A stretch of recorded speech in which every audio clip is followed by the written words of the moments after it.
At his workshop just outside Paris, Patrick Roger has been creating chocolate for almost 20 years. Yeah, I know, I love Lucy, but they make about 10 million pieces a year, so this is serious. I mean, each piece goes through 25 steps. Donc 25 fois, vous avez une raison de faire une petite erreur. Now, this is the work of Patrick Roger, recognized by the French government as one of the finest craftsmen in his trade. Actually, I hesitate to call it a trade because there's so much passion that goes into his work. Et souvent, je dis que c'est comme en amour, c'est extraordinaire. Regardez, la chair de poule. And this is also the work of Patrick Roger. These are made entirely of chocolate. They average almost 200 pounds, and no, they aren't meant to be eaten. Because even though the life cycle of chocolate can be ephemeral, sometimes just a few minutes, these statues, well...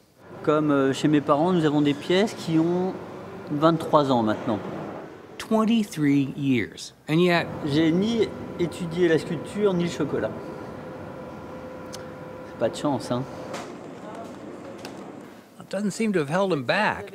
See, every member of his crew is here as an apprentice, hoping to learn the craft from a master.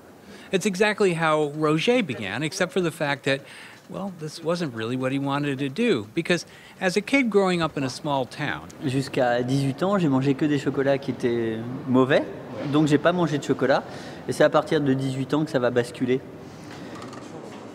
At 18, he came to Paris, and since his father was a baker, young Patrick became an apprentice to a master pastry chef, except that baking didn't hold much interest for this baker's son. Je fais de la pâtisserie, mais sans conviction, même si je suis bon, ça va.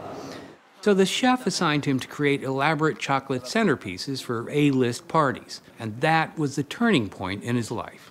Et là, je vais comprendre qu'avec ça, je vais avoir un passeport pour le monde. Now, remember, this isn't candy. To the French, chocolate is about seduction. So they're willing to pay, well, boxes like these range from about $30 to almost $150. Even individual pieces average out to about $2 a piece. And, oh yeah, you can see some of his statues in any of his 9 boutiques around Paris and Belgium. He draws inspiration for flavors in a garden behind his workshop. Like this. This is citronella. C'est l'orgasme. I don't know if I go that far, but anyway, chocolate's history probably goes back almost 4,000 years. And when it was brought to Europe in the 17th century, it was thought to have medicinal, even nutritional value. Maybe. But it was also considered an aphrodisiac. And that one's probably closer to the truth. Un étudiant, pour 10 euros, il achète un petit sachet. Et avec sa copine, c'est garanti. Because for the French, chocolate is always a recipe for romance.